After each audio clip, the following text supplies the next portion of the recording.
예, 제가 읽어보면서 제가 두 가지 개념에 대해서 상당히 좀 신선하게 받아들였어요. 그러니까 뭐 이렇게 인구 분포에 따른 그런 기회에 대한 그런 배분, 그다음에 이제 청년들이 선택할 수 있는 자율적 복지, 이 두 가지 개념에 대해서 상당히 재밌게 생각했는데 그런 하두를 던져놨는데 그에 대해서 이제 뭐 어떻게 진행돼 그거에 대한 다음 단계에 대해서는 말씀이 없으셔가지고 이런 것들이 입법적으로나 행정적으로나 현재 우리가 갖고 있는 여러 가지 법률 체제에 대해서 이런 것들이 좀 진행될 수 있는 이런 부분들에 대해서 한번 고민을 해보신 적이 있는지, 그다음에 이런 하도를 던지면서 이런 것들이 계속 우리 사회에서 담론화가 되기를 원하는 그런 생각 때문에 책을 쓰셨는지 그런 것들도 궁금하고요. 마지막으로 작가님이 이런 지연을적인 부분은 이제 제외하고 왜 경기 북부를 시험도시로 생각했는지에 대해서 가장 첫 번째로 생각해야 되는 것이 뭔지 그걸 질문드리고 싶습니다. 일단 경기 북부 같은 경우는 사실은 우리나라에서 가장 특이한 지역이라고 생각할 수 있습니다. 왜냐하면 우리나라의 중심지인 강남에서부터 접경 지역까지가 100km 이내에 구성되어 있습니다. 여기에는 산촌도 있고요, 어촌도 있고요, 여러 가지 동네들을 담고 있기 때문에 시범도시로서 하기에 가장 좋은 입지라고 생각했고요. 또 한편으로는 이렇게 저 아래 동네에서 볼 때는 경기 북부가 꽤 괜찮은 줄 알아요. 사실은 괜찮지 않거든요. 그리고 제가 지금 말씀드리는 거리의 도시라는 거는 평균의 개념을 되게 중요시 여기기 때문에 야 우리 평균적으로 8% 사니까 8% 한번 찾아보자라고 얘기했을 때 거부감이 제일 덜한 도시가 되지 않을까라고 생각을 해서 경기 북부에서 한번 시범으로 좀 해보자 하는 얘기였고요. 제일 중요한 건 또 제가 경기 북부에서 태어났기 때문이겠죠.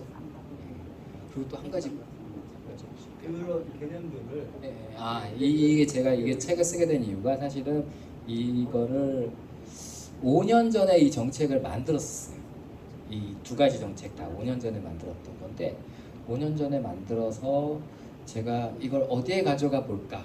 예를 들면 정치권에 가져가 볼까? 뭐 막 이런저런 고민을 하다가 지인들 분들 중에서 이제 그 건설산업연구원에 계신 그 수석 연구원님을 만나게 되는 어떤 기회가 생겨가지고 그분을 만나서 이제 얘기를 했었습니다. 근데 그분이 저한테 권해주신 게 책을 권해주셨어요. 책을 쓰라고 말씀을 해주신 이유가 좋은 정책일수록 사실은 받아들이기 어렵다. 이게 공론화가 되지 않으면 절대 정치인들은 자기가 표를 많이 받을 수 있는 킬러 아이템을 중요시 여기고요. 공무원들은 승진할 수 있는 걸 중요시 여기고요. 다 각자의 알고리즘이 있습니다. 그런데 정말 좋은 거는 그런 알고리즘을 응해주기가 되게 어렵거든요. 처음부터 어떤 아젠다들을 만들어서 폭넓은 서로 간의 이해들이 있어줘야 그 정책을 할 수 있기 때문에 그분이 이제 책을 쓰시라고 한 이유가 제가 이제 이런 생각을 해봤어요. 제가 만약 이재명 대통령을 만나서 이 책을 딱 전달해서 얘기하려고 하면 나한테 그 사이에 소개시켜 주려는 분들에게 얼마나 민폐일까. 그러니까 그분들은 거기 밑에서 일하시는 분이잖아요. 이 얘기를 소개했을 때 자기가 칭찬받을지 욕먹을지 뭐 이런 것부터 시작해서 임진홍이라는 어떤 애인지 과거에 뭐 어떻게 살았는지 뭐 이런 그 개런티할 요소들이 너무 많아가지고 사실은 좋은 정책을 어떤 정치인을 통해서 전달하는 건 매우 어렵고 공무원을 통해서 전달하는 것도 공무원 입장에서 승진해야 되는 게 중요하기 때문에 이렇게 장기적 프로젝트 좋아하지 않습니다. 예산이 나와서 집행권이 있든지 뭐 당장 승진할 수 있는 이런 거 아니면 좋아하지 않기 때문에 이런 거를 할 때는 반드시 책을 써서 툭 던져라. 읽으면 좋고 아니면 말고라는 관점에서 그런 조언을 해주시더라고요. 그래서 책을 쓰게 됐습니다. 그래서 앞으로도 툭 던지는 일 좀 많이 할 거고요. 그다음에 이렇게 읽어보신 분들이 많이 도와주셔가지고 또 새로운 기회들을 열어주시면 정말 감사드리겠습니다.